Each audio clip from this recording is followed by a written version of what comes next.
ಎಲ್ಲೋ ಜೋಗಪ್ಪ ನನಗೆ ಕಾಲೇಜ್ ಇದ್ದಂಗೆ ಅಂತ.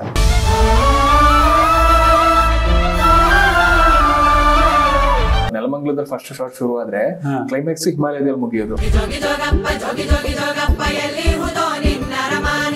ಯಾವ್ದೋ ಲಾರಿನ ನಾನು ಸ್ಟಾಪ್ ಮಾಡ್ಕೊಂಡು ಹೋಗ್ತಿದ್ದೆ, ಅಲ್ಲಿ ಅವ್ರು ಕಟ್ ಹೇಳಿದ್ರು ಗಾಡಿ ನಿಲ್ಲಿಸ್ತಾನೆ ಇರ್ಲಿಲ್ಲ, ಏನಕ್ಕೆ ಕತ್ತಿದೆ ಅಂತ ಕ್ವಶನ್ ಮಾಡೋರು.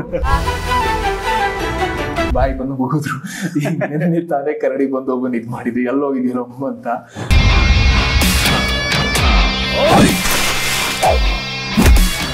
ಸೀರಿಯಲ್ ಅಲ್ಲಿ ಹೆಂಗ ಅವ್ರ ಒಂದು ಗ್ರಿಪ್ ಇದೆ, ಸಿನಿಮಾದಲ್ಲಿ ಅವ್ರದೇ ಆದಂತ ಒಂದು ಛಾಯೆ ಇದೆ, ಅದು ತುಂಬಾ ಎದ್ದು ಕಾಣುತ್ತೆ. ಸೀತಾ ಮಾಜಾ ವಿಠಲ್ ಸುಂದರ ಚಳಿ ಜ್ವರ ಅದು -7 -4 ಹಿಂಗಿದ್ದು ಟೆಂಪರೇಚರ್ ಶೂಟ್ ಮಾಡ್ತಿದ್ದು. ಅಲ್ಲಿ ಶುರುವಾಗಿದ್ದು ಅದು ಚಳಿ ಜ್ವರ ಹೆಂಗಿತ್ತು ಅಂದ್ರೆ ಜೊತೆಲೇ ಇದ್ಬಿಡ್ತದು. ಸ್ಕ್ರೀನ್ ಅಲ್ಲಿ ಈಗ ಫೈನಲ್ ಕಾಪಿ ನೋಡಿದಾಗಂತೂ ಖುಷಿ ಆಗುತ್ತೆ. ಅವ ತಗೊಂಡಿರೋ ರಿಸ್ಕ್ಗಳು, ನಮ್ಮ ಕೆಲಸಗಳು, ಜನ ಏನ್ ಕೆಲಸ ಮಾಡಿದಾರಪ್ಪ ಅಂತ ಒಪ್ಕೊಳ್ಳೋದಕ್ಕೆ ನಾವು ತಗೊಂಡಿರೋ ರಿಸ್ಕು ಸಾರ್ಥಕ ಅಂತ ಅನ್ಸುತ್ತೆ. ನಿನ್ ಫೇಸ್ ಮೇಲೆ ಒಂದು ಇಂಟ್ರೆಸ್ಟಿಂಗ್ ಸ್ಟೋರಿ ಕಾಣ್ತಿದೆ. ಕಲಾವಿದರಿಗೆ ಅದೇ ನಾವ್ ಏನಲ್ಲ ಅದನ್ನ ಬದುಕೋದೇ ನಮಗೆ ಚಾಲೆಂಜಿಂಗ್. ಏನಾದ್ರೂ ಕೆಲಸ ಮಾಡಯ್ಯ ಅಂತಂದ್ರೆ ರೀಲ್ಸ್ ಮಾಡ್ತಾನಂತೆ. ಕ್ಲೈಮ್ಯಾಕ್ಸ್ ಅಲ್ಲಿ ಎಂತ ಗಟ್ಟಿ ಮನ್ಸಿರೋರಾದ್ರೂ ಕೂಡ ಅಪ್ಪನ ಜವಾಬ್ದಾರಿ, ಅಪ್ಪನ ಒಂದು ನಮ್ ಸ್ಯಾಕ್ರಿಫೈಸ್ ಇದೆಯಲ್ಲ, ಮತ್ತೆ ಅಮ್ಮನೊಂದು ಇಡೀ ಬದುಕೆ ಮಕ್ಕಳು ಗಂಡ ಅನ್ನೋ ಒಂದು ಸ್ಯಾಕ್ರಿಫೈಸ್ ಅಲ್ಲಿ ಬದುಕ್ತಾ ಇರ್ತಾರಲ್ಲ, ಈ ಸಿನಿಮಾ ನಿಮ್ಗೆ ಒಂದ್ಸಲ ಅದನ್ನೆಲ್ಲ ರೀಕಾಲ್ ಮಾಡಿಸುತ್ತೆ. ಅದು ನಾನು ತುಂಬಾ ಕಾನ್ಫಿಡೆಂಟ್ ಆಗಿ ಹೇಳ್ತಾ ಇದ್ದೀನಿ. Ma I love you ma, I love you so much. ನೀವು ಇದನ್ನ ಹೋಗಿ ಹೊರಗಡೆ ಹೋಗುವಾಗ ಡೆಫಿನೆಟ್ ಆಗಿ 2 ಹನಿ ಕಣ್ಣೀರಂತೂ ನಿಮಗೆ ಗೊತ್ತಿಲ್ದಂಗೆ ಬರುತ್ತೆ.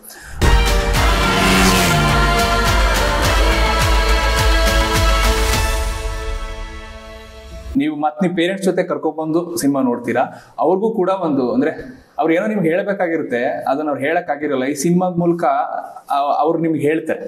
ಮಳೆಯಿಂದ ಬಂದಾಗ ನಾವೆಲ್ಲರೂ ಬೈತಾ ಇರ್ತಿದ್ರೆ ನಿಮ್ಮಮ್ಮ ತನ್ನ ಸೀರೆ ಸೆರಗಿನಲ್ಲಿ ನಿನ್ನ ತಲೆನ ಒರೆಸ್ತಾ ಇರ್ತಿದ್ಲು. ಅಮ್ಮನಿಗೋಸ್ಕರ, ನಿಮ್ಮ ಸುತ್ತಮುತ್ತಲಿರೋ ಜನರಿಗೋಸ್ಕರ ನೀವು ಎಲ್ಲೋ ಜೋಗಪ್ಪ ನಿನ್ನ ಅರಮನೆಗೆ 2 ಅವರ್ ಟೈಮ್ ಕೊಟ್ಟು ಥಿಯೇಟರ್ ಬಂದು ನೋಡಿ. ಡೆಫಿನೆಟ್ ಆಗಿ ನಿಮ್ಗೆ ಹೊರಗಡೆಯಿಂದ ಹೋಗುವಾಗ ಸ್ಯಾಟಿಸ್ಫ್ಯಾಕ್ಷನ್ ಖಂಡಿತ ಇರುತ್ತೆ. FMCಯ movie preview with hero Anjan Nagendra in association with real ಮಾರ್ಕೆರಾ ಈ ಕಾರ್ಯಕ್ರಮಕ್ಕೆ ನಿಮ್ಗೆಲ್ರಿಗೂ ಸ್ವಾಗತ. ಎಲ್ಲೋ ಜೋಗಪ್ಪ ನಿನ್ನ ಅರಮನೆ ಈ ಸಿನಿಮಾ ಈ ವಾರ ಫೆಬ್ರವರಿ 21ಕ್ಕೆ ತೆರೆ ಕಾಣ್ತಾ ಇದೆ.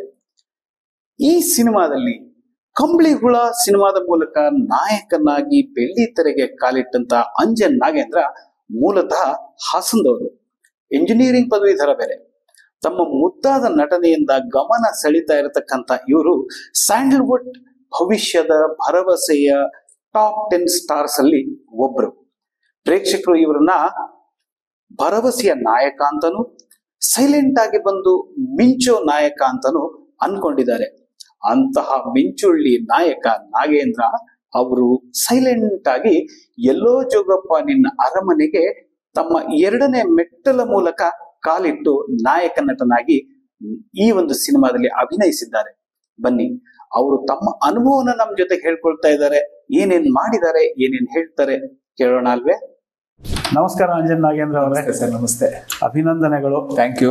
ಕಂಬಳಿ ಹುಳ ಅನ್ನುವಂತ ಒಂದು ಸಿನಿಮಾ ಆದ್ಮೇಲೆ ಈಗ ಎಲ್ಲೋ ಜೋಗಪ್ಪ ನಿನ್ನ ಅರಮನೆ ಸಿನಿಮಾದಲ್ಲಿ 2ನೇ ಮೆಟ್ಲು ಏರಿದಿರಿ. ಹೆಂಗಿತ್ತು ನಿಮ್ಮ ಅನುಭವ? ಖುಷಿ ಆಗ್ತಿದೆ. ಅಂದ್ರೆ ಮೊದಲನೇ ಹೆಜ್ಜೆನ ಜನ ತುಂಬಾ ಒಪ್ಕೊಂಡಿದ್ರು. ಸೊ ಈಗ 2ನೇ ಹೆಜ್ಜೆ ಇನ್ನೊಂಚೂರು ಗಟ್ಟಿಯಾಗಿ ಇಟ್ಟಿದ್ದೀನಿ. ಸೊ ಡೆಫಿನೆಟ್ ಆಗಿ ಇದನ್ನು ಕೂಡ ಜನ ಇಷ್ಟಪಡ್ತಾರೆ. ಎಲ್ಲೋ ಜೋಗಪ್ಪ ನನಗೆ ಇದು ಕಂಬಳಿ ಹುಳ ಇನ್ನು ಥಿಯೇಟರ್ ಅಲ್ಲಿ ಇದ್ದಾಗ ಸಿಕ್ಕಂತ ಅವಕಾಶ. ಅಂದ್ರೆ ಒಬ್ಬ ಕಲಾವಿದನಿಗೆ ಒಂದು ಸಿನಿಮಾ ಅವಕಾಶಗಳು ಸಿಗೋದು ಎಷ್ಟು ಇಂಪಾರ್ಟೆಂಟ್ ಅಂತ ಗೊತ್ತಾಗುತ್ತೆ.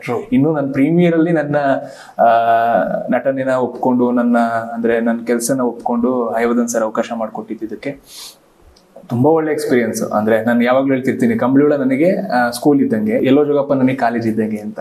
ಸೊ ತುಂಬಾ ಕಲ್ಸಿದೆ ನನಗೆ, ಕೆರಿಯರಿಗಾಗಿರ್ಬೋದು, ನನ್ನ ನಟನೆಗಾಗಿರ್ಬೋದು ತುಂಬಾ ಕಲ್ತಿದ್ದೀನಿ. ಅಂದ್ರೆ ಅಲ್ಲಿ ಇದ್ದಂಥದ್ದು, ಎಲ್ಲೋ ಜೋಗಪ್ಪದಲ್ಲಿ ಇದ್ದಂಥದ್ದು ಯಾವ್ದು ಚಿಕ್ಕ ಪುಟ್ಟ ಎಕ್ಸ್ಪೀರಿಯನ್ಸ್ಗಳಲ್ಲ, ಅಲ್ಲಿದ್ದು ದೊಡ್ಡ ದೊಡ್ಡ ಎಕ್ಸ್ಪೀರಿಯನ್ಸ್ ಘಟಾನುಘಟಿಗಳೇ ಇದ್ರು, ಡೈರೆಕ್ಟರಿಂದ ಹಿಡಿದು ಆಕ್ಟರ್ಗಳಿಂದ ಹಿಡಿದು ಎಲ್ಲರದು ಒಂದು 10-20 ವರ್ಷದ ಎಕ್ಸ್ಪೀರಿಯನ್ಸ್.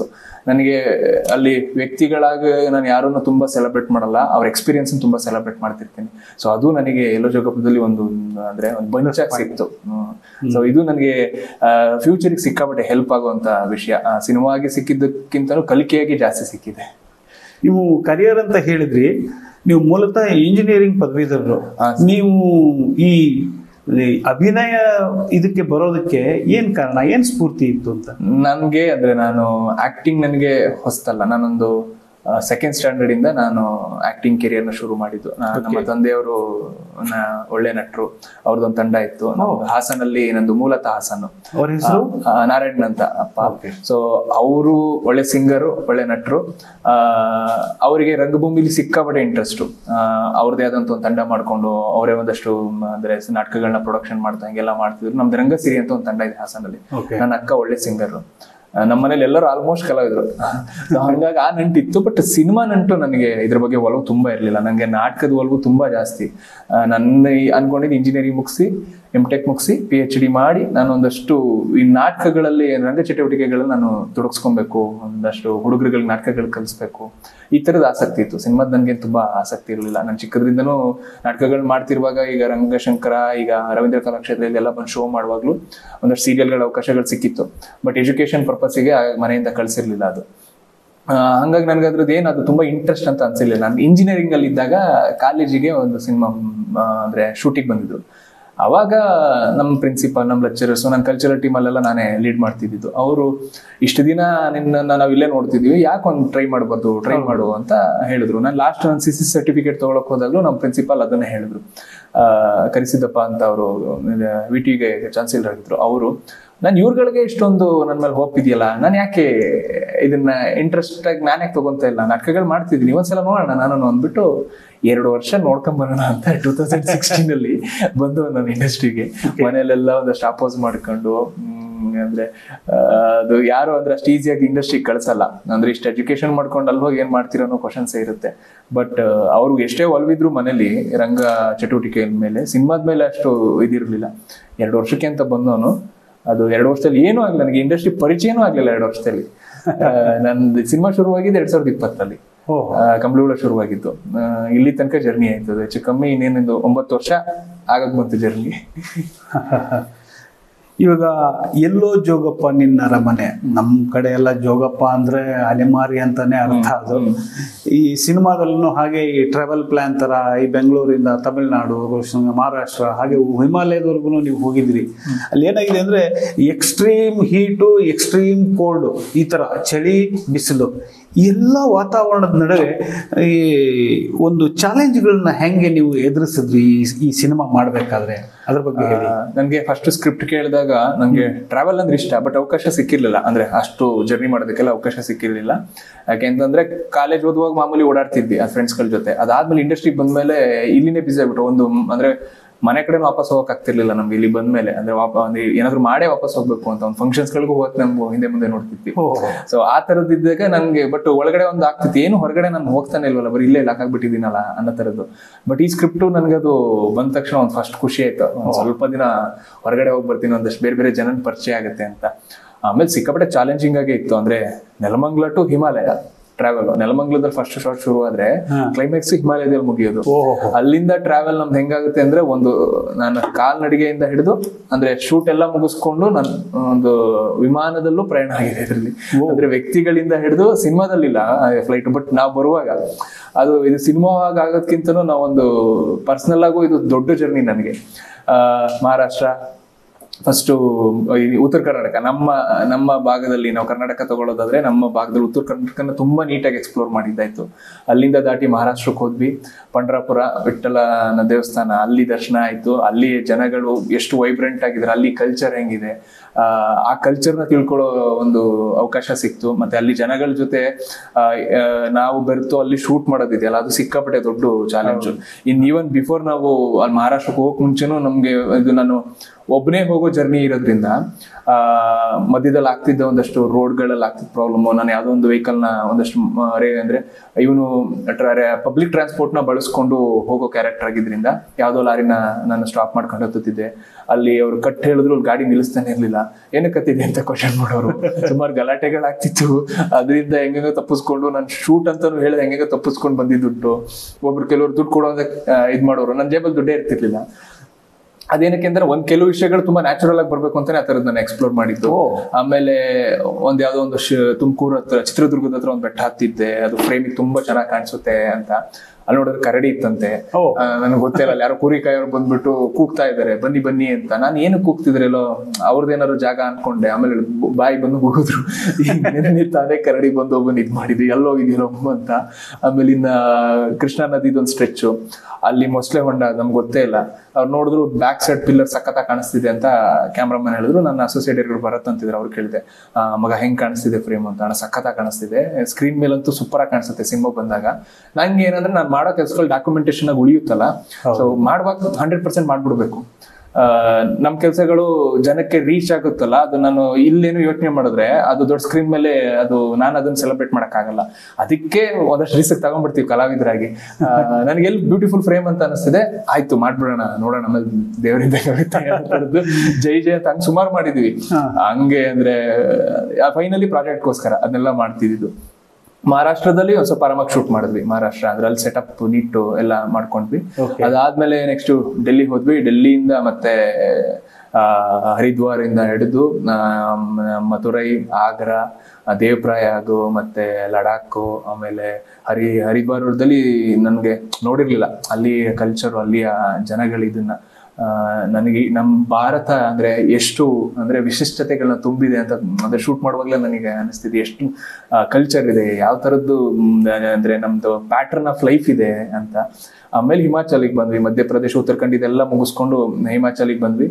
ಅದು ಇನ್ನೊಂದ್ ತರದ್ದು, ಪ್ರತಿ ಟೆರೇನು ಪ್ರತಿ ತರದ ಎಕ್ಸ್ಪೀರಿಯನ್ಸ್ ನಮ್ಗೆ. ಇಲ್ಲಿ ಫುಲ್ಲು ಬಿಸಿಲು ಅದು ಇದು ಅಂತ. ಅಲ್ಲಿಗೆ ಹೋದ್ರೆ ಅಂದ್ರೆ ನೆಕ್ಸ್ಟ್ ಲೆವೆಲ್ ಅದು.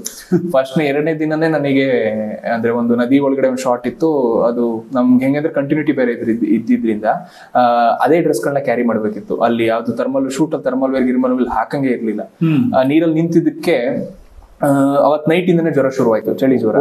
ಅದು -7 -4 ಹಿಂಗಿದ್ದು ಟೆಂಪರೇಚರ್ ಶೂಟ್ ಮಾಡ್ತಿದ್ದು. ಅಲ್ಲಿ ಶುರುವಾಗಿದ್ದು ಅದು ಚಳಿ ಜ್ವರ ಹೆಂಗಿತ್ತು ಅಂದ್ರೆ ಜೊತೆಲೇ ಇದ್ಬಿಡ್ತದು. ನಾನು ಅದನ್ನ ಅದು ಏನ್ ಮಾಡಿದ್ರು ಕಂಟ್ರೋಲ್ ಆಗ್ತಾನೆ ಇಲ್ಲ. ಬಟ್ ಸಿನಿಮಾದಲ್ಲಿ ಅದೇನೋ ಎಫೆಕ್ಟ್ ಮಾಡ್ಕೊಳ್ದಂಗೆ ಅದಕ್ಕೊಂಚೂರು ಪ್ರಿಪೇರ್ ಆಗಿ ಬಾಡಿ ಡಿಹೈಡ್ರೇಟ್ ಆಗ್ತಾನೆ ಇರೋದು ಯಾವಾಗ್ಲೂ. ಅದಕ್ಕೆ ಒಂದಷ್ಟು ORS ಎಲ್ಲ ಕುಡಿದು ಮತ್ತೆ ಅಲ್ಲಿ ಒಂದು ಬೆಟ್ಟ, ಅಲ್ಲೂ ಸಾಂಗಿಗೆ ಅಂತ ಒಂದು ಬೆಟ್ಟಕ್ಕೆ ಹತ್ತಿದ್ವಿ. ಅಲ್ಲೂ ಅಷ್ಟೇ, ಅಲ್ಲಿ ಬರೀ ಅನಿಮಲ್ಸ್ಗಳ ಬೋನ್ಸೇ ಇತ್ತು. ಆಮೇಲೆ ಗೊತ್ತಾಯ್ತು ಅಲ್ಲೊಂದಷ್ಟು ಪ್ರಾಣಿಗಳಿವೆ ಅಂತ. ಬಟ್ ಶೂಟ್ ಟೈಮಲ್ಲಿ ಗಾಡ್ ಗ್ರೇಸ್ ಇಂದ ನಮ್ಗೆ ಹಿಂಗೆಲ್ಲವೂ ಬಚಾವಾಗಿ ಬಂದಿದೀವಿ. ಅದು ಸ್ಕ್ರೀನ್ ಮೇಲೆ ಈಗ ಫೈನಲ್ ಕಾಪಿ ನೋಡಿದಾಗಂತೂ ಖುಷಿ ಆಗುತ್ತೆ. ಅವತ್ತು ತಗೊಂಡಿರೋ ರಿಸ್ಕ್ಗಳು, ನಮ್ಮ ಕೆಲಸಗಳು, ಜನ ಏನ್ ಕೆಲಸ ಮಾಡಿದಾರಪ್ಪ ಅಂತ ಒಪ್ಕೊಳ್ಳೋದಕ್ಕೆ ನಾವು ತಗೊಂಡಿರೋ ರಿಸ್ಕು ಸಾರ್ಥಕ ಅಂತ ಅನ್ಸುತ್ತೆ. ಹಾಗಂದ್ರೆ ಈ ಸಿನಿಮಾನ ನೀವು ಪೂರ್ತಿ ನೋಡಿದೀರ ಅಂತ ಆಯ್ತು? ನೋಡಿದೆ ಸರ್, ನಾನು ನೋಡ್ಬಿಟ್ಟು ನಾನು ಹಯವದನ್ ಸರ್ ಹೇಳಿದೆ, ಫಸ್ಟ್ ಅಂದ್ರೆ ನಾವು ಮಾಡೋ ಕೆಲಸಗಳು ನಮಗೆ, ನಮ್ಮ ಸುತ್ತಮುತ್ತ ಇರೋರಿಗೆ ಖುಷಿ ಕೊಡ್ಬೇಕು. ನಾನು ಹೇಳಿದವ್ರಿಗೆ ಒಂದೇ ಮಾತು, ಸರ್ ನಮ್ಮ ಅಪ್ಪ ಅಮ್ಮ ಅಂತೂ ಸಿಕ್ಕಾಪಟ್ಟೆ ಖುಷಿ ಪಡ್ತಾರೆ ಸರ್ ಈ ಸಿನಿಮಾ ನೋಡಿದಾಗ, ನನ್ನ ಮಗ ಒಳ್ಳೆ ಸಿನಿಮಾ ಮಾಡಿದ್ದಾನೆ ಅಂತ. ಇದಕ್ಕಿಂತ ನನಗೆ ಅಂದ್ರೆ ಈ 2ನೇ ಸಿನಿಮಾದಲ್ಲಿ ಆ ಒಂದು ಸಾರ್ಥಕತೆನ ನಾನು ನೋಡೋದು ಇದೆಯಲ್ಲ. ಇನ್ ನೆಕ್ಸ್ಟ್ ನಾನು ಏನೇ ಸಿನಿಮಾಗಳು ಮಾಡಿದ್ರು ಅವ್ರಿಗೊಂದು ಅಂದ್ರೆ ಇದಿಲ್ಲ, ಇದ್ರಲ್ಲಿ ನಾನು ಒಪ್ಪಿಸ್ತೀನಲ್ಲ ಅವ್ರಿಗೆ, ಅವ್ರ ಹೆಮ್ಮೆಯಿಂದ ಹೇಳ್ಕೊಂತಾರೆ ನನ್ನ ಮಗನ ಸಿನಿಮಾ ಬನ್ನಿ ಅಂತ. ಅಕ್ಕಪಕ್ಕದ ಮನೆಯವ್ರನ್ನಾದ್ರೂ ಹೆಮ್ಮೆಯಿಂದ ಕರ್ಕೊಂಡೋಗಿ ಸಿನಿಮಾ ತೋರಿಸ್ತಾರೆ. ಆ ತರದ ಸಿನಿಮಾ ಆಯ್ತು. ನನ್ಗೆ ಶೂಟ್ ಮಾಡುವಾಗ ಇದ್ರದ್ದು ಅಷ್ಟೇ ನಮ್ಗೆ ಕ್ಲಾರಿಟಿ ಇರ್ಲಿಲ್ಲ. But final output with music with effects ಎಲ್ಲ ನೋಡಿದಾಗ ಅದೊಂದು ಫೀಲ್ ಆಯ್ತು. ಇನ್ನೊಂದಷ್ಟು ಕಾನ್ಫಿಡೆನ್ಸ್ ಜಾಸ್ತಿ ಆಯ್ತು ಸಿನಿಮಾದ ಮೇಲೆ. ಇವಾಗ ನೀವು ಹೇಳಿದ್ರಿ ಅಪ್ಪನ ಜೊತೆಗೆ ಅಥವಾ ಅಪ್ಪಗೆ ತೋರಿಸ್ಬೇಕು, ಅಪ್ಪ ಖುಷಿ ಪಡ್ಬೇಕು ಅಂತೆಲ್ಲ. ಬಟ್ ಕಾಂಟ್ರಡಿಕ್ಟರಿ ಆಗಿ ಈ ಸಿನಿಮಾದಲ್ಲಿ ನಿಮ್ಗೆ ಹೆಚ್ಚು ಕಡಿಮೆ ಅದ್ರಲ್ಲಿ ಅಪೋಸಿಟ್ ರೋಲೇ ಇದೆ ಇದರಲ್ಲಿ. ಸೊ ಅದನ್ನ ನೀವು ಹೇಗೆ ನಿಭಾಯಿಸಿದ್ರಿ ಅಂತ? ಯೂಶಲಿ ನಾನು ಪರ್ಸನಲ್ ಆಗಿ ತುಂಬಾ ರೆಸ್ಪಾನ್ಸಿಬಲ್ ಪರ್ಸನ್. ಯಾಕಂದ್ರೆ ತುಂಬಾ ಅಂದ್ರೆ ನನ್ಗೆ 4 ಜನ ಅಕ್ಕಂದಿರು, ನಾನು ಬೆಳೆದಿರೋ ಬ್ಯಾಕ್ ಡ್ರಾಪೇ ಹೆಂಗಿತ್ತು. ತುಂಬಾ ಜವಾಬ್ದಾರಿಗಳಿಂದನೇ ಕೆಲಸ ಮಾಡಿರೋದು. ಓದುವಾಗಿಂದನೇ ನಾವು ಒಂದಷ್ಟು ಕೆಲಸದ ವಿಚಾರವಾಗಿ ತೊಡಗಿಸ್ಕೊಂಡು ನಾನು ಎಜುಕೇಶನ್ ಮಾಡ್ಕೊಂಡು ಬಂದ. ಬಟ್ ಇದ್ರಲ್ಲಿ ಅದ್ರದ್ದು ಡೆಡ್ ಆಪೋಸಿಟ್ ಕ್ಯಾರೆಕ್ಟ್ರು.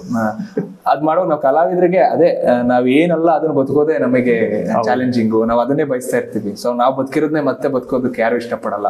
ಸೊ ನನಗೆ ಅದು ಪ್ರತಿ ಸಿನಿಮಾದಲ್ಲೂ ಅದು ಸಿಗ್ತಾ ಹೋಗ್ತಾ ಇದೆ, ಅದು ಖುಷಿ. ಮತ್ತೆ ಅದನ್ನ ಹ್ಯಾಂಡ್ಲ್ ಮಾಡೋ ರೀತಿ, ಅದ್ ಪ್ರಿಪರೇಷನ್ ಇರುತ್ತಲ್ಲ, ಅಂದ್ರೆ ಅದು ನಾನು ಫಸ್ಟ್ ಸಿನಿಮಾದೆಲ್ಲ ಅನ್ಲರ್ನ್ ಮಾಡ್ಕೊಂಡು ಈ ಸಿನಿಮಾಗೊಂದು ಪ್ರೊಸೆಸ್ನ ಕಟ್ಕೊಂತೀವಿ.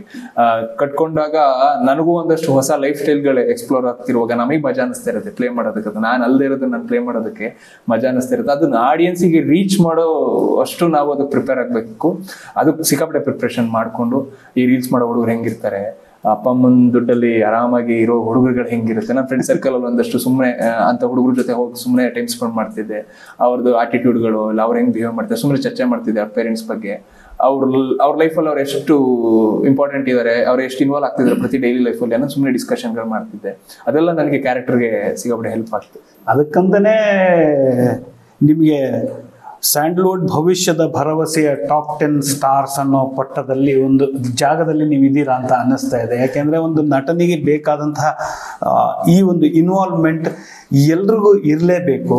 ಅದೊಂದೇ ಅಲ್ಲ, ಸಿನಿಮಾ ಮಾಡೋದಷ್ಟೇ ಅಲ್ಲ, ಸಿನಿಮಾ ಮಾಡಿ ಆದಮೇಲೆ ಅದರ ಪ್ರಮೋಷನ್ ಇರ್ಬೋದು, ಬೇರೆ ಎಲ್ಲ ಕೆಲಸಗಳಿರ್ಬೋದು, ಅವೆಲ್ಲದರಲ್ಲೂ ಕೂಡ ತೊಡಗಿಸ್ಕೊಂಡಾಗ ಒಂದು ಪರಿಪೂರ್ಣ ನಟ ಅಂತ ಆಗ್ತದೆ.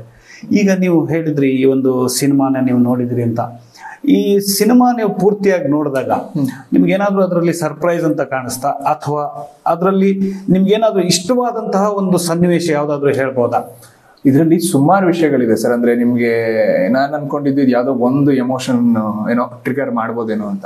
ನಂಗೆ ಇಡೀ ಸಿನಿಮಾ ನೋಡಿದಾಗ ನಮ್ಮ ಸುತ್ತಮುತ್ತ ಇರೋ ಈಗ ನಾವು ಫ್ಯಾಮಿಲಿ ಅಂತ ಬಂದಾಗ ನನ್ನ ಅಪ್ಪ ಒಬ್ರಿಗೆ, ಅಪ್ಪಂಗೋ ಅಮ್ಮನ್ಗೋ ಒಬ್ರಿಗೆ ಕನೆಕ್ಟ್ ಆಗುವಂತ ವಿಷಯ ಅಲ್ಲ. ನನಗೂ ನೋಡ್ತಿರುವಾಗಲೂ ಸುಮಾರು ವಿಷಯಗಳಿದೆ. ಅಂದ್ರೆ ನಮ್ ಚಿಕ್ಕಪ್ಪ ನೋಡಿದ್ರು ಅವ್ರಿಗೇನೋ ಒಂದು ಅನ್ಸುತ್ತೆ, ನಮ್ ದೊಡ್ಡಪ್ಪ ನೋಡಿದ್ರು ಅವ್ರಿಗೇನೋ ಅನ್ಸುತ್ತೆ, ನನ್ನ ಅಕ್ಕ ನೋಡಿದ್ರು ಅವ್ರಿಗೇನೋ ಅನ್ಸುತ್ತೆ, ಈ ತರದ್ದು. ಮತ್ತೆ ಈಗ ಆ ಒಂದು ಗಂಡ ಹೆಂಡತಿ ಅನ್ನೋ ಒಂದು ಈಗ ತಾನೇ ಮದ್ವೆ ಆಗಿರೋರು ನೋಡಿದ್ರು ಅವ್ರಿಗೂ ಏನೋ ಒಂದು ವಿಷಯಗಳಿದೆ. ನನ್ಗೆ ಶೂಟ್ ಮಾಡುವಾಗ ನಮ್ಗೆ ಅಂದ್ರೆ ಕ್ಯಾರೆಕ್ಟರ್ ಆಗಿ ನಮ್ದನ್ನ ಮಾತ್ರ ಜೀವಿಸಿರ್ತೀವಿ. ಈ ಕೊಲಾಬ್ರೇಷನ್ ಅಲ್ಲಿ ಎಲ್ಲಾ ಕ್ಯಾರೆಕ್ಟರ್ಗಳನ್ನ ಒಂದು ಬಂಚಲ್ಲಿ ನಾವು ನೋಡಿದಾಗ ನಂಗೆ ಇಷ್ಟೊಂದು ವಿಷಯಗಳಿದೆ. ಅದು ಇರ್ಲೇಬೇಕು. ಯಾಕೆಂದ್ರೆ ಹಯವದನ್ ಸರ್ ಮಾಡಿರೋದು ಸೀರಿಯಲ್ಗಳು ಪ್ರತಿ ಮನೆಗಳಲ್ಲೂ ಮಾತಾಗಿರೋದೆ ಅವತ್ತು ಅದೇ ವಿಷಯಕ್ಕೆ. ಅವ್ರಿಗೆ ಆ ತರದೊಂದು ಕೌಟುಂಬಿಕ ಒಂದು ಹಿನ್ನೆಲೆ ಇರುವಂತ ಒಂದು ನಾಡಿ ಮಿಡಿತಾ ಇದೆಯಲ್ಲ ಅವರಿಗೆ, ಅವ್ರ ರೈಟಿಂಗ್ ಅಲ್ಲಿ ಅದೇ ಅವ್ರ ಸ್ಟ್ರೆಂತ್. ಸೊ ಅದಕ್ಕೆ ನಾಗಿಣಿ ಆಗ್ಲಿ, ಅಗ್ನಿಸಾಕ್ಷಿ ಆಗ್ಲಿ, ಕಮಲಿ ಆಗ್ಲಿ ಏನಕ್ಕಷ್ಟು ಹಿಟ್ ಆಯ್ತು ಅಂದ್ರೆ ಅವ್ರಿಗೆ ಗೊತ್ತಿದೆ ಆಡಿಯನ್ಸ್ ಪಲ್ಸ್, ಅವ್ರಿಗೆ ಗೊತ್ತಿದೆ ಅಂದ್ರೆ ಬಾಂಧವ್ಯಗಳ ಬಗ್ಗೆ ಗೊತ್ತಿದೆ ಅವರಿಗೆ. ಅದು ನಮ್ಮ ಸಿನಿಮಾದಲ್ಲಿ ಸಿನಿಮ್ಯಾಟಿಕ್ ಆಗಿ ಎಲ್ಲೋ ಅದು ಸೀರಿಯಲ್ ಆಗಿ, ಈಗ ಸೀರಿಯಲ್ ಅಂದ್ರೆ ಒಂದು ಇದಿರುತ್ತೆ, ಸೀರಿಯಲ್ ಡೈರೆಕ್ಟರ್ಗಳಂದ್ರೆ ಇಲ್ಲಿ ಸೀರಿಯಲ್ ಅವ್ರು ಬಂದ್ರೆ ಒಂದು ಹಿಂಗೆ ಎಳೆದಿಟ್ಟಿರ್ತಾರೆ ಇದು ಅಂತ. ನನಗೆ ಅದು ಫಸ್ಟ್ ಆಫ್ ಆಲ್ ಆಶ್ಚರ್ಯ ಆಗಿದ್ದು, ಹೆಂಗು ಸಿನಿಮಾ ಎಷ್ಟು ಫ್ರೀಕ್ವೆನ್ಸಿಲಿ ಅಂತ ಗ್ರಾಫ್ ಅಲ್ಲಿ ಓಡುತ್ತೆ ಅಂದ್ರೆ ನಂಗೆ ಖುಷಿ ಆಗೋಯ್ತು. ಅಂದ್ರೆ ಎಲ್ಲೂ ಬೋರ್ ಆಗಲ್ಲ ಸಿನಿಮಾ. ಅಂದ್ರೆ ಫಸ್ಟ್ ಹಾಫ್, ಸೆಕೆಂಡ್ ಹಾಫ್ ಬೇರೆ ಬೇರೆ ತರದ್ದೇ ವಿಷಯ ಇದೆ. ನನಗೆ ಅದು ಇನ್ನೂ ಜಾಸ್ತಿ ಕಾನ್ಫಿಡೆಂಟ್ ಕೊಡ್ತು. ಎಲ್ಲರೂ ಯೂಶಲಿ ಹೇಳ್ತಾರೆ ಅಂದ್ರೆ ಸೀರಿಯಲ್ ಡೈರೆಕ್ಟರ್ ಜೊತೆ ಕೆಲಸ ಮಾಡುವಾಗ ಹಿಂಗಿರುತ್ತೆ ಅಂತ. ನಾವು ಫಸ್ಟ್ ಬ್ರೇಕ್ ಡೌನ್ ಮಾಡಿರೋದೇ ಅದು.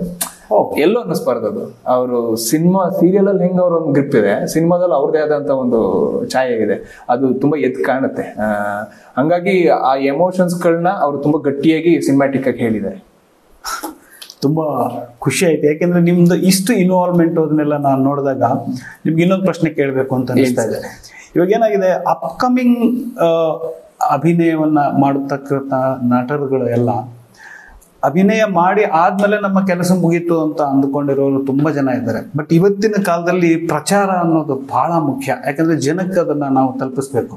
ನಾವು FMC ವತಿಯಿಂದ ಉಚಿತವಾಗಿ ನಾವು ಜನರನ್ನ ತಲುಪಿಸುವಂತ ಒಂದು ಕೆಲಸವನ್ನು ಮಾಡ್ತಾ ಇದೀವಿ. ಬಟ್ ಇದು ಬಿಟ್ಟು ಇನ್ನೂ ಸಾಕಷ್ಟು ಆಗ್ಬೇಕಾಗತ್ತೆ. ಆ ಪೋರ್ಷನ್ ಅಲ್ಲಿ ನಾಯಕ ನಟನಾಗಿ ನಿಮ್ಮ ಕೆಲಸಗಳು ತುಂಬಾ ಇರುತ್ತೆ. ಫಾರ್ ಎಕ್ಸಾಂಪಲ್ ಯಾವುದೋ ಒಂದು ಲೈವ್ ಶೋ ಅಂತ ಇರಬಹುದು, ಅಥವಾ ಒಂದು ಸೋಷಿಯಲ್ ಮೀಡಿಯಾ ಪೋಸ್ಟ್ನ ಶೇರ್ ಮಾಡೋದು ಅಂತ ಇರ್ಬೋದು, ಅಥವಾ ನಿಮಗೆ ಗೊತ್ತಿರುವಂಥ ಒಂದಿಷ್ಟು ಜನಕ್ಕೆ ಬಂದು ಸಿನಿಮಾ ನೋಡಿ ಅಂತ ಇರ್ಬೋದು. ಈ ಎಲ್ಲ ಚಟುವಟಿಕೆಗಳಲ್ಲಿ ನೀವು ಯಾವ ರೀತಿಯಾಗಿ ತೊಡಗಿಸ್ಕೋಬೇಕು ಅಂತ ಅನ್ಕೊಂಡಿದ್ದೀರಾ ನಿಮ್ಮ ವಿವಿಯ? ಈಗ ನಮ್ ಡೆಫಿನೆಟ್ ಆಗಿ ನೀವು ಹೇಳಿದ್ರಿ, ಈಗ ನಿಮ್ದು ಫಿಲ್ಮ್ ಮೇಕರ್ಸ್ ಕೌನ್ಸಿಲ್ ಅಂತ ಒಂದು, ನನಗೆ ಹಯವದನ್ ಸರ್ ರೀಸೆಂಟ್ ಆಗಿ ಸಿಕ್ತಾಗ್ಲೂ ಅದ್ರ ಬಗ್ಗೆ ಮಾತಾಡ್ತಾ ಇದ್ರು, ಹಿಂಗೆ ಆಗ್ತಿದೆ ಎಂಜಿನ್ ಡಿಸ್ಕಷನ್ಸ್ ಆಗ್ತಿದೆ ಅಂತ. ನಂಗೆ ಖುಷಿ ಆಗ್ತಿತ್ತು. ಅಟ್ಲೀಸ್ಟ್ ಸಿನಿಮಾ ಬಗ್ಗೆ ಕಾಳಜಿ ಇಟ್ಕೊಂಡು ಮಾತಾಡೋದು ಬೇರೆ, ಅದ್ರ ಬಗ್ಗೆ ಕೆಲಸ ಮಾಡೋದು ಬೇರೆ, ಮಾತು ಬೇರೆ ಕೆಲಸ ಬೇರೆ. ಹಂಗೊಂದು ಆಗ್ತಿದೆಯಲ್ಲ, ನಂಗೆ ಸಖತ್ ಖುಷಿ ಆಗೋಯ್ತು ಸರ್. ಇಲ್ಲ ಸರ್, ಈ ತರದ್ ಆಗ್ಬೇಕು, ಅದನ್ನ ಸುಮ್ನೆ ಮಾತಾಡ್ಕೊಂಡು ಅದು ಹಿಂಗಾಗಿ ಬರೀ ಮಾತಿಗೆ ಸೀಮಿತ ಆಗಿದೆ, ಕೆಲಸ ಅದರದ್ದು ಕಾರ್ಯಗತವಾಗಿ ಯಾವ್ದು ಬರ್ತಾ ಇಲ್ಲ ಅಂತ. ಅದಕ್ಕೆ ಫಸ್ಟ್ ನಿಮ್ಗೆ ಅಭಿನಂದನೆ ಸಲ್ಲಿಸ್ಬೇಕು. ನಾನು ನಾವು ಮಾಡೋ ಕೆಲಸಗಳನ್ನ ನಾವು ತಲುಪಿಸೋದು ನಮ್ ಜವಾಬ್ದಾರಿನೇ. ಈಗೊಂದು ಏನ್ ಇದೊಂದು ಸಿನಿಮಾ ಫೀಲ್ಡ್ ಅಂತಲ್ಲ ಸರ್, ನಾವ್ ಏನೇ ಒಂದು ಬಿಸ್ನೆಸ್, ಯಾವ್ದಕ್ಕೆ ಬಿಸ್ನೆಸ್ಗೆ ಹೋದ್ರು ಕೂಡ ನಾವು ಮಾಡ್ಕೊಂಡು ಪ್ರಾಡಕ್ಟ್ ನ ಇಟ್ಕೊಳಕ್ ಆಗಲ್ಲ. ಅದನ್ನ ನನ್ನ ಕೆಲಸ, ನಾನ್ ತಲುಪಬೇಕು ಜನಕ್ಕೆ, ನಾನ್ ಮೂಲೆಗೂ ನಿಲ್ಬೇಕು. ಅದು ನಾನು ಬರೀ ಆಕ್ಟಿಂಗ್ ಮಾಡಿ ಹೋಯ್ತು ಅಂತಂದ್ರೆ ಇನ್ನೇನದು ಸಿನಿಮಾ ಅಂದ್ರೆ ಹಂಗಲ್ವಲ್ಲ, ಅದು ಒಂದು ಬಿಸ್ನೆಸ್ ಅಲ್ವಾ. ಸೊ ಆ ಬಿಸ್ನೆಸ್ ಆಗ್ಬೇಕು ಅಂದ್ರೆ ನಾನು ಅಂಟಿಲ್ ಅನ್ಲೆಸ್ ಅದು ನನ್ನ ಆಡಿಯನ್ಸ್ ಗಳನ್ನ ರೀಚ್ ನೋಡಿ ಸಾಕು, ಇದು ಇನ್ನೊಂದ್ ಕಡೆ ನೋಡ್ತೀವಿ ಅನ್ನೋ ತನಕ ನನ್ನ ಜೊತೆಗೆ ನಿಲ್ಲೇಬೇಕು. ಅದು ನಂದು ಬರೀ ಥಿಯೇಟರ್ ಕೆಲಸ ಅಷ್ಟೇ ಅಲ್ಲ, ಟಿವಿಲಿ ಬಂದಾಗ್ಲೂ ಅದನ್ನ ಇನ್ನೂ ಹೆಚ್ಚು ಜನರಿಗೆ ತಲುಪೋ ವ್ಯವಸ್ಥೆಗಳು ಮಾಡ್ಕೋಬೇಕು. ಮತ್ ನನ್ನನ್ನ ಜನಗಳ ಮಧ್ಯೆ ಕಾಣಿಸ್ಕೊಳ್ಳೋ ರೀತಿ ನಾನು ತೋರಿಸ್ಕೊಳ್ಳಿಲ್ಲ ಅಂದ್ರೆ ನಾನು ಮಾಡೋ ಕೆಲಸಗಳು ವೇಸ್ಟ್. ಸೊ ಯಾರೋ ಒಬ್ರು ಬಂದು ನಮ್ಮನ್ನ ನಂಬಿ, ಈಗ ಯೂಶಲಿ ನಾನು ನಂದೇ ಪರ್ಸನಲ್ ಆಗಿ ತಗೊಂಡ್ರು, ನಾನು ಇಂಡಸ್ಟ್ರಿಗೆ ಬರ್ತೀನಿ ಅಂದಾಗ ನಮ್ಮ ಮನೇಲಿ ಯಾರಿಗೂ ನಂಬಿಕೆ ಅಂದ್ರೆ ಹೋಗಿ ಏನ್ ಮಾಡ್ತೀವಿ ಅನ್ನೋದು ಎಲ್ಲರಿಗೂ ಹೇಳ್ಕಿರುತ್ತೆ. ನಾನು ಮಿಡಲ್ ಕ್ಲಾಸ್ ಫ್ಯಾಮಿಲಿಯಿಂದ ಬಂದವನು, ನಾನು ಹಾಸನಿಂದ ಬಂದು ರಂಗಭೂಮಿಲಿ ಅಷ್ಟೇ ಚಟುವಟಿಕೆಗಳು ಮಾಡ್ತಿದ್ವಿ. ಅಲ್ಲೂ ಗೊತ್ತಿತ್ತು ಈ ರಂಗಭೂಮಿ ನಮ್ಮನ್ಗೆ ಊಟ ಹಾಕುತ್ತಾ ಅನ್ನೋ ತರದೇ ಕ್ವಶನ್ಸ್ ಗಳಿರುತ್ತೆ ಎಲ್ಲರಿಗೂ. ಇದನ್ನ ಮೇನ್ ಸ್ಟ್ರೀಮಿಗೆ ತಗೊಂಡ್ಬಿಟ್ರೆ ಹೆಂಗಪ್ಪ ಅನ್ನೋ ತರದಲ್ಲಿ ಕ್ವಶನ್ಸ್ ಇರುತ್ತೆ. ಬಟ್ ನನಗೇನೋ ಒಂದು ಬಂಡವಾಳ, ನನ್ನ ನಟನೆ. ಸೊ ಆ ಬಂಡವಾಳನ ನಾನು ಅದು ಸೆಲ್ ಆಗತ್ತೆ ಅನ್ಕೊಂಡು ನಾನು ಪ್ರಯತ್ನ ಮಾಡ್ಲೇಬೇಕಲ್ಲ. ಸೊ ಹಂಗಾಗಿ ನಾವು ಯಾರೋ ನಮ್ದೇ ಇರೋರು ಒಬ್ರು ಪ್ರೊಡ್ಯೂಸರ್ ಬಂದು ಪಾಪ ಅವರಿಗೆ ಪ್ರೊಡ್ಯೂಸರಿಗೆ ಬರೋದು ಯಾವಾಗ ದುಡ್ಡು ನನ್ನ ರಿಲೀಸ್ ಡೇಟ್ ಅನೌನ್ಸ್ ಆಗಿ ಅದರಿಂದ ಯಾರೋ ಒಬ್ಬ ಒಂದು ₹100 ಕೊಟ್ಟು ಟಿಕೆಟ್ ತಗೊಂಡಾಗ ಅವ್ರಿಗೆ ₹100 ಜೇಬಿಗೆ, ₹100 ಹೋಗಲ್ಲ, ನಿಮಗೆ ಗೊತ್ತು, ಅದು ಇದೆಲ್ಲ ಕಟ್ಟಾಗಿ ಅವ್ರ ಜೇಬಿಗೆ ಹಾರ್ಡ್ಲಿ ಒಂದು ₹50 ₹60 ಸಿಗ್ಬೋದು.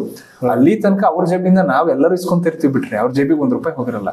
ಅವರು ಅದೇ ದುಡ್ಡು ಇಟ್ಕೊಂಡು ಅವ್ರ ಲೈಫ್ ಸ್ಟೈಲ್ ಏನೋ ಮಾಡ್ಕೊಂಡ್ಬೋದು. ಬಟ್ ಒಬ್ರು ನಂಬಿ ಹಾಕುವಾಗ ಅದು ನಮ್ ಜವಾಬ್ದಾರಿ. ನಾನು ಒಬ್ಬಂದೇ ಅಲ್ಲ, ಒಬ್ರೆ ನಮ್ಮ ಇಡೀ ಟೆಕ್ನಿಷಿಯನ್ಸ್ ಇಂದ ಹಿಡಿದು ಪ್ರತಿ ಇದ್ರಲ್ಲಿ ಚಿಕ್ಕ ಆಕ್ಟ್ ಮಾಡಿದವ್ರು ಬಂದ್ರು ಅವ್ರ ಜವಾಬ್ದಾರಿ. ಯಾರು ಕೊಡ್ತಾರೆ ದುಡ್ಡು? ಯಾರು ಫ್ರೀ ಆಗಂತ ಒಂದು ಟೀನೂ ಕುಡ್ಸಲ್ಲ, ಅದಕ್ಕೆ ಯೋಚನೆ ಮಾಡ್ತಿರ್ತಾರೆ, ನಾನು ನೀವು ಟೀ ಕುಡ್ಸಿದ್ರೆ ನಿಮ್ ಕಡೆಯಿಂದ ಏನಪ್ಪಾ ಅಂತ. ಹಂಗಿರುವಾಗ ಕೋಟ್ಯಾನ್ಗಟ್ಲೆ ನಮ್ಮ ಮೇಲೆ ಇನ್ವೆಸ್ಟ್ ಮಾಡ್ತಾರೆ ಅಂದಾಗ ಅದು ದೊಡ್ಡ ಜವಾಬ್ದಾರಿ. ನಮ್ಮ ಅದು ಇನ್ನೊಂದು ವರ್ಡ್ ಯೂಸ್ ಮಾಡ್ಕೊಂಡು ಋಣ, ಅದು ಋಣಕ್ಕೆ ನಾವು ಕೆಲಸ ಮಾಡ್ಲೇಬೇಕಾಗುತ್ತೆ. ಅದಾದ್ಮೇಲೆ ಸಕ್ಸಸ್ ಆದ್ಮೇಲೆ ನನ್ಗೇನೋ ಒಂದು ಸಿಗುತ್ತೆ, ಅದೆಲ್ಲ ನೆಕ್ಸ್ಟ್. ನಂದೊಂದು ಪ್ರಾಫಿಟ್, ಅದು ಆ ಪ್ರಾಫಿಟಿಗೆ ನಾನು 100% ಕೆಲಸ ಮಾಡ್ಲೇಬೇಕಲ್ಲ. ನಾನು ಎಲ್ಲರಿಗೂ ಹೇಳೋದು ಇಷ್ಟೇ, ಅಂದ್ರೆ ಸಿನಿಮಾ ಮಾಡೋದು ದೊಡ್ಡ ವಿಷಯ ಅಲ್ಲ, ಅದನ್ನ ತಲುಪಿಸೋದಿದೆಯಲ್ಲ ಅದು ನಮ್ದೇ ಕೆಲಸ. ಅದನ್ನ ನಾವು ನಮಗೋಸ್ಕರ ಸ್ವಾರ್ಥವಾಗಿ ತಗೊಂಡ್ರು ಕೂಡ ಮುಂದೆ ನಾವು ಜನರ ಮಧ್ಯೆ ಇರ್ತೀವಿ. ಇಲ್ಲ ನಾವ್ ಇನ್ನೊಂದು ಜವಾಬ್ದಾರಿಯಾಗಿ ತಗೊಂಡ್ರೆ ನಮ್ಮ ಮೇಲೆ ಯಾರೋ ಒಂದು ₹10 ಇನ್ವೆಸ್ಟ್ ಮಾಡೋಕ್ಕೂ ನಮ್ಗೆ ಹಿಂದೆ ಮುಂದೆ ನೋಡುವಾಗ ಕೋಟಿಗಟ್ಟಲೆ ಇನ್ವೆಸ್ಟ್ ಮಾಡಿದಾಗ ಅದು ನಮ್ ಜವಾಬ್ದಾರಿ. ಅದನ್ನ ನಮ್ ಕೈಲಿ ಎಷ್ಟು ಸಾಧ್ಯನೋ ಅವ್ರಿಗೆ ವಾಪಸ್ ಕೊಡ್ಸೋ ಜವಾಬ್ದಾರಿ ನಮ್ದದು. ಅದನ್ನ ನಾವು ಮಾಡ್ಲೇಬೇಕು. ಆಕ್ಟಿಂಗ್ ಎಷ್ಟು ನಮ್ಮ ಶ್ರದ್ಧೆಯಿಂದ ಮಾಡ್ತೀವೋ ಅದ್ರ ತಲುಪಿಸೋ ಕೆಲಸನೂ ಮಾಡ್ಲೇಬೇಕು. ನಾನು ಅದಕ್ಕೆ ನಾನು ಯಾವಾಗ್ಲೂ ನನ್ನ ಸ್ಕ್ರಿಪ್ಟಿಗೆ ಬಂದಾಗ್ಲೂ ಹೇಳ್ತೀನಿ, ಇದು ಯಾವ ಆಡಿಯನ್ಸಿಗೆ ನಾವು ಹೆಂಗ್ ಪ್ರಮೋಷನ್ ಹೆಂಗ್ ಮಾಡ್ತೀವಿ, ಇದನ್ನ ಹೆಂಗ್ ತಲುಪಿಸೋ ವ್ಯವಸ್ಥೆ ಮಾಡ್ತೀವಿ, ಅದಕ್ಕೆಲ್ಲ ಟೀಮ್ ಇದೆಯಾ ಅಂತಾನೆ ಕೇಳೋದು ನಾನು. ಈ ಟೀಮ್ ಇತ್ತು ಅಂದ್ರೆ ನಾವು ಮಾಡೋ ಕೆಲಸಗಳನ್ನ ತಲುಪಿಸ್ಬೋದು. ಇಲ್ಲ ಅಂತಂದ್ರೆ ನಾನು ಮತ್ತೆ ಡೈರೆಕ್ಟರ್ಗಳು ಕೂತ್ಕೊಂಡು ಮನೇಲಿ ನೋಡ್ಬೇಕಾಗತ್ತೆ ಸಿನಿಮಾ. ಅದು ಅಷ್ಟು ನಾವ್ ಎನರ್ಜಿ ಕೆಲಸ ಮಾಡ್ಲೇಬೇಕಿಲ್ಲಿ. ಯಾಕೆಂದ್ರೆ ನಾನು ಯಾವ್ದು ದೊಡ್ಡ ಸ್ಟಾರ್ ಮಗನೋ ಇಲ್ಲ ದೊಡ್ಡ ಪ್ರೊಡ್ಯೂಸರ್ ಮಗನೋ ಅಲ್ಲ. ಸೊ ನಾನು ಜನಗಳ ಮಧ್ಯೆ ನಿಲ್ಬೇಕು ಅಂದ್ರೆ ನಾನು ರೋಡಲ್ಲಿ ನಿಂತು ನನ್ನ ಬಗ್ಗೆ ನಾನು ಹೇಳಲೇಬೇಕು. ಹೇಳ್ದಾಗ ಮಾತ್ರ ಇವತ್ತು ಹಂಗೆ ಹೇಳ್ಕೊಂಡೆ ನಾನು ಒಬ್ಬ ಪರಿಚಯ ಆದಾಗ ಮಾತ್ರ ಅಂತಾರೆ ನನ್ನ ಫ್ರೆಂಡ್ಸ್ಗಳು, ಅಂದ್ರೆ ಹಿಂಗಿರುತ್ತಾ ನಾನು ಪಾಂಪ್ಲೆಟ್ ಹೋದಕ್ಕೆ ಎಲ್ಲರೂ ನೀನ್ ಸಿನಿಮಾ ಹೀರೋ ನೀನ್ ಎನ್ಸುತ್ತೀಯ ಹೋಗಿ ಅಂತ. ಫಸ್ಟ್ ನಾನು ಒಬ್ಬ ಕಲಾವಿದ ಅಂತ ಗೊತ್ತಾಗ್ಬೇಕಲ್ಲ ಅವ್ರಿಗೆ. ನಾನು ಮನೇಲಿ ಕೂತ್ಕೊಂಡು ನಾನು ಸೋಷಿಯಲ್ ಮೀಡಿಯಾದಲ್ಲಿ ಎಲ್ಲಿ ಗೊತ್ತಾಗುತ್ತೆ. ನಾವು ಕಂಬಳಿ ಹೊಡೋ ಟೈಮಲ್ಲಿ ಪ್ರತಿ ಶೋ ಮುಗಿಸ್ಕೊಂಡ ತಕ್ಷಣನೇ ಎಲ್ಲ ದೊಡ್ಡ ದೊಡ್ಡ ಸಿನಿಮಾಗಳಿತ್ತು ಆ ಟೈಮಲ್ಲಿ. ಅದನ್ನ ಟಾರ್ಗೆಟ್ ಮಾಡ್ಕೊಂಡು ಪಾಂಪ್ಲೆಟ್ಸ್ ಹಂಚಿದ್ವಿ. ಹೀರೋ ಯಾರು ಅಂತಂದ್ರೆ ನಾನು ಹೇಳಿದ್ದೆ ನಂದೇ ಸಿನಿಮಾ, ನೀವ್ ಎನ್ಸುತ್ತೀರಾ ಅಂತ ಅನ್ನೋರು. ಅವ್ರು ಹೆಂಗಂದ್ರೆ ಇಂಡಸ್ಟ್ರಿ ಹಿಂಗ್ ಬಂತ ಅನ್ನೋ ತರದಲ್ಲಿ ಇದು. ಬಟ್ ನಾನು ನಾಟಕ ಮಾಡುವಾಗ್ಲೂ ನಿಮ್ಗೆ ಗೊತ್ತಲ್ವಾ, ನಾವು ಬೀದಿ ನಾಟಕ ಮಾಡುವಾಗ್ಲೂ ಬೀದಿದಲ್ಲಿ ನಿಂತ್ಕೊಂಡು ನಾಟಕಗಳನ್ನ ಮಾಡ್ತಿದೀವಿ ಅಂತ ಜನರಿಗೆ ತಲುಪ್ಲಿ ಅಂತ. ನನ್ನ ಸಿನಿಮಾ ನಾನು ಹೆಮ್ಮೆಯಿಂದ ನಾನು ರೋಡಲ್ಲಿ ನಿಂತ್ಕೊಂಡು ಪ್ರಮೋಷನ್ ಮಾಡಿದ್ರೆ ಏನ್ ತಪ್ಪಿದೆ? ಸೊ ಅದು ನನ್ನ ಕರ್ತವ್ಯನೂ ಆಗುತ್ತಲ್ಲ. ನನ್ನ ಸಿನಿಮಾ ನಟನೆ ಹಿಂಗೆ ನನ್ನ ಕರ್ತವ್ಯ ಅನ್ಕೊಂತೀನಿ. ಇದು ಮೇಜರ್ ಆಕ್ಚುಲಿ. ಈಗ ನನಗೆ ಅನಿಸ್ತಿರೋದು ಪ್ರಮೋಷನ್ನೇ ಮೇಜರ್.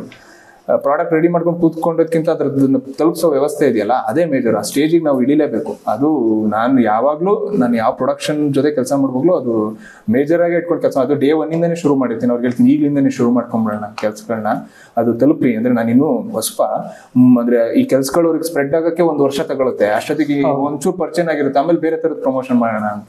ಇದಕ್ಕೂ ಒಂದಷ್ಟು ಹಂಗೆ ಚರ್ಚೆಗಳು ಆಗಿ ಈಗ ಅಂದ್ರೆ ಒಂದೊಂದು ಸಿನಿಮಾಕ್ಕೆ ಒಂದೊಂದ್ ತರದ ಪ್ರಮೋಷನ್ ಇರುತ್ತೆ. ಈ ಸಿನಿಮಾ ಯಾವ ಆಡಿಯನ್ಸಿಗೆ ಅಂತ ಒಂದಷ್ಟು ಕೂತು ಡಿಸ್ಕಷನ್ ಮಾಡಿ ಅವ್ರನ್ನ ತಲುಪೋ ರೀತಿ ಹೆಂಗೆ, ಸೊ ಅದನ್ನ ಒಂಚೂರು ಪ್ಲಾನ್ ಮಾಡ್ಕೊಂಡು ಶುರು ಮಾಡಿದ್ದೀವಿ. ನನಗೆ ತುಂಬ ಇಷ್ಟವಾಗಿದ್ದ ವಿಷಯ ಏನಂದರೆ, ಇಷ್ಟು ಡೌನ್ ಟು ಅರ್ತ್ ನೀವು ಒಂದು ಸಿನಿಮಾದ ಪ್ರಮೋಷನ್ ಬಗ್ಗೆನೂ ಕೂಡ ನಾಯಕ ನಟನಾಗಿ ಅಷ್ಟು ಕೆಲಸ ಮಾಡ್ತೀನಿ ಅಂತ ನೀವು ಒಂದು ಭರವಸೆ ಕೊಟ್ಟಿರಲ್ಲ. ಈ ಒಂದು ಮನಸ್ಥಿತಿ ನಿಜವಾಗ್ಲೂ ನಮ್ಮ ಈ ಚಿತ್ರಮಂದಿರದಲ್ಲಿ, ಚಿತ್ರ ನಟರಲ್ಲಿ, ಈ ಚಿತ್ರ ತಂಡದಲ್ಲಿ ನಾಯಕ ನಟರಷ್ಟೇ ಅಲ್ಲ, ಪ್ರತಿಯೊಬ್ಬರಿಗೂ ಕೂಡ ಇದ್ರೆ ಯಾವತ್ತೂ ಯಾವ ಸಿನಿಮಾನೂ ಕೂಡ ಫೇಲ್ ಆಗೋದೇ ಇಲ್ಲ.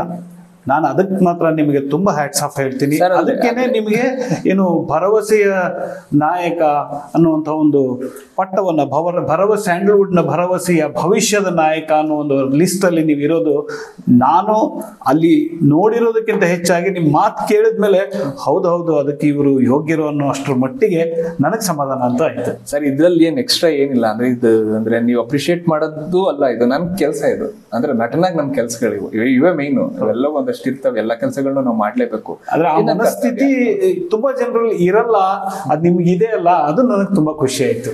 ಅದ್ ರಂಗಭೂಮಿ ಕಲ್ಸಿರೋದು, ಅಲ್ಲಿ ಹೋಗಿ ಸ್ಟೇಜ್ ಕಸ ಹೊಡೆದಿಂದ ಹಿಡಿದು ಲೈಟ್ ಆನ್ ಆಗೋದ್ಗೆ ಮತ್ತೆ ಮೇಕಪ್ ಅನ್ನು ನಿಂತ್ಕೊಳ್ಳೋ ತನಕನೂ ನಮ್ದು ಕೆಲ್ಸಗಳಿರುತ್ತೆ.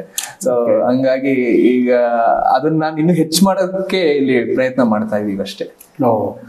ಈಗ ಈ ಪ್ರೇಕ್ಷಕರು ಸಿನಿಮಾ ಥಿಯೇಟರ್ ಬಂದು ಸಿನಿಮಾ ನೋಡುವಂತಹ ಒಂದು ಪದ್ಧತಿ ಬಹಳ ಕಡಿಮೆ ಆಗ್ತಾ ಇದೆ. ಮುಂಚೆ ಎಲ್ಲ ತುಂಬಾ ಜನ ಬಂದು ನೋಡುದು ಅದೆಲ್ಲ ಆಗ್ತಾ ಇತ್ತು. ಈಗ OTT ಅಂತಿದೆ, TV ಅಂತಿದೆ, ಈ ಥರದ್ದೆಲ್ಲ ಇದೆ. ಇದೆಲ್ಲದರ ಮಧ್ಯದಲ್ಲೂ ಕೂಡ ಸಮಯದ ಅಭಾವ ಅನ್ನುವಂಥ ಒಂದು ಕಾರಣವನ್ನು ಕೊಟ್ಟು ಬಹಳಷ್ಟು ಜನ ಚಿತ್ರಮಂದಿರಗಳಿಗೆ ಬರ್ತಾ ಇಲ್ಲ. ಈಗ ನಿಮ್ಮ ಸಿನಿಮಾವನ್ನ ಕುಟುಂಬ ಸಮೇತರಾಗಿ ಅವ್ರು ಬಂದು ನೋಡಬೇಕು ಅಂದ್ರೆ, ಈ ನಿಮ್ಮ ಎಲ್ಲೋ ಜೋಗಪ್ಪ ನಿನ್ನ ಅರಮನೆ ಸಿನಿಮಾದಲ್ಲಿ ಅಂಥದ್ದೇನಿದೆ, ನಿಮ್ಮ ಪಾಯಿಂಟ್ ಆಫ್ ವ್ಯೂ ಇಂದ ಜನರಲ್ಲಿ ಯಾಕೆ ಬರಬೇಕು ಅನ್ನೋದ್ರ ಬಗ್ಗೆ ಜನರನ್ನ ಉದ್ದೇಶಿಸಿ ಒಂದೆರಡು ಮಾತಾಡ್ಬೋದಾ? ಎಲ್ಲೋ ಜೋಗಪ್ಪ ನಿನ್ನ ಅರಮನೆ ನೀವು ಯಾಕೆ ನೋಡ್ಬೇಕು ಅನ್ನೋ ವಿಷಯಕ್ಕೆ ಬಂದ್ರೆ, ಎಲ್ಲೋ ಜೋಗಪ್ಪ ನಿನ್ನ ಅರಮನೆ ಟೈಟ್ಲ್ ಹೇಳ್ದಂಗೆ ಇದು ನಮ್ಮ ಅಸ್ತಿತ್ವದ ಬಗ್ಗೆನೂ ಒಂದಷ್ಟು ವಿಷಯಗಳನ್ನ ರೈಸ್ ಮಾಡುವಂಥದ್ದೇ. ಅಂದ್ರೆ ನಾವೇನು, ಸೊ ನಮ್ಮ ಸುತ್ತಮುತ್ತಲಿ ಇರುವಂತ ಒಂದಷ್ಟು ಸಂಬಂಧಗಳ ಜೊತೆ ನಾವು ದಿನನಿತ್ಯ ಹೇಗೆ ಎಂಗೇಜ್ ಆಗಿದ್ದೀವಿ ಅನ್ನೋದನ್ನ ನಾವು ಕ್ವಶನ್ ಮಾಡ್ತಾ ಹೋದ್ರೆ, ನೀವು ಈ ಸಿನಿಮಾ ಬಂದು ನೋಡಿದಾಗ ನಿಮ್ಗೊಂದಷ್ಟು ಕ್ವಶನ್ಸ್ಗಳು ಹುಟ್ಟುತ್ತೆ. ಕ್ವಶನ್ಸ್ಗಳ ಜೊತೆ ನಿಮ್ಗೊಂದು ಆನ್ಸರ್ ಹುಡ್ತಾ ಹೋಗುತ್ತೆ.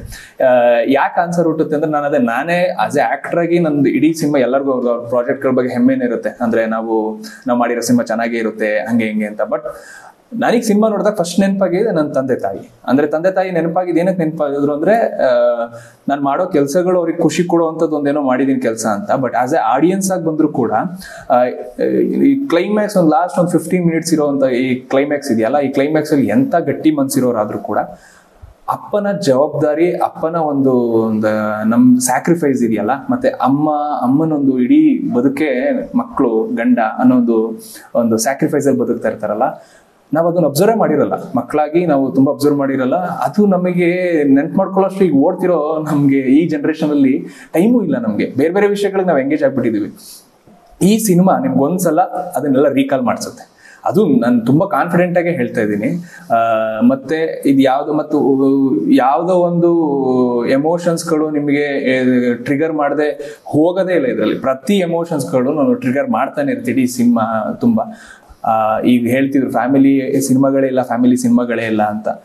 ಹೊಸಬ್ರಾಗಿಯೂ ಕೂಡ ಅದನ್ನೇ ನಾವೀಗ ಯಾವುದೋ ಒಂದು ಲವ್ ಸ್ಟೋರಿನೋ ಅಥವಾ ಬೇರೆ ಏನೋ ಒಂದು ಸರ್ವೈವಲ್ ಡ್ರಾಮಾನೋ ಈ ಥರದ್ದು ಟ್ರೈ ಮಾಡ್ತಾ ಇರ್ತೀವಿ. ಬಟ್ ಈ ಸಿನಿಮಾನ ಮೇಜರ್ ಆಗಿ ನಾನು ಏನು ಆಯ್ಕೆ ಮಾಡ್ಕೊಂಡೆ ಅನ್ನೋ ಉದ್ದೇಶಕ್ಕೂ ನನಗೆ ಒಂದಷ್ಟು ಬಾಂಧವ್ಯಗಳ ಬಗ್ಗೆ ಹೇಳಬೇಕಿತ್ತು. ನಾವು ಮುಂಚೆ ನೋಡ್ತಿದ್ವಿ ಅಂದ್ರೆ ಅಣ್ಣವ್ರ ಸಿನಿಮಾಗಳಾಗಿರ್ಬೋದು, ವಿಷ್ಣು ಸರ್ ಸಿನಿಮಾಗಳಾಗಿರ್ಬೋದು, ಅಂಬರೀಶ್ ಸರ್ ಸಿನಿಮಾಗಳಾಗಿರ್ಬೋದು, ಏನಕ್ಕೆ ಅವ್ರ ಜನಗಳ ಮಧ್ಯೆ ಅವ್ರನ್ನೊಬ್ರು ನಾಯಕರಾಗಿ ನಿಂತ್ಕೊಂತಾರೆ ಅಂತಂದ್ರೆ, ಪ್ರತಿ ಸಿನಿಮಾಗಳಲ್ಲೂ ಒಂದಷ್ಟು ಮೌಲ್ಯಗಳ ಬಗ್ಗೆ ಮಾತಾಡ್ತಿದ್ರು. ಒಂದು ಬಂಗಾರದ ಮನುಷ್ಯ ನೋಡಿ, ಎಷ್ಟೋ ರೈತರುಗಳು ಅವ್ರ ಕೆರಿಯರ್ ಅಂದ್ರೆ ಇನ್ನೂ ಗಟ್ಟಿಯಾಗಿ ಅಂದ್ರೆ ಕೆಲಸ ಬಿಟ್ಟು ರೈತರಾಗಿ ಬಂದು ಶುರು ಮಾಡಿದ್ದು ಉಂಟು.